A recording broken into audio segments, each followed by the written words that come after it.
Ja som mal ešte jednu prednášku o ŠFRB. Je tu niekto, kto by chcel tie informácie vedieť? Áno? Čo sa týka ŠFRB, prečo o tom hovorím? ŠFRB je najvýhodnejšia pôžička, ktorú môžete dostať. Prečo je najvýhodnejšia? Pretože úroková sadzba sa pohybuje od 1 do 3%. A tá úroková sadzba je fixovaná po dobu 25 rokov. To vám neposkytne žiadna banka. Oni majú rôzne účely, na čo to poskytujú. A tie účely vám väčšinou financujú s 90%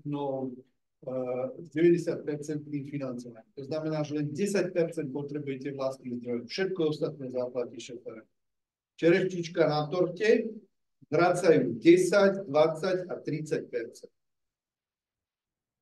Vtedy, keď usporíte 30% na primárnej energii výpočtovo, dostanete odpustený 10% z pôžičky.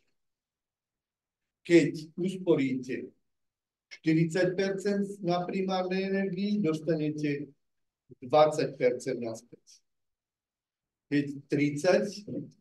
Keď usporíte 50, tak dostanete 30%.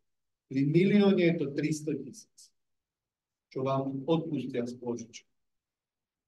Primárna energia je to, že koľko ste kúrili predtým, než ste sa do toho pustili a koľko kúrite potom.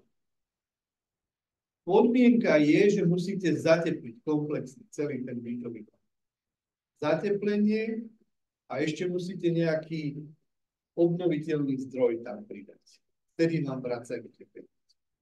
Čiže úspora, zateplenie, obnoviteľný zdroj. Obnoviteľný zdroj najčastejšie bývajú fotovoltaické panely, ktoré vychádzajú na vchod 5 až 7 tisíc.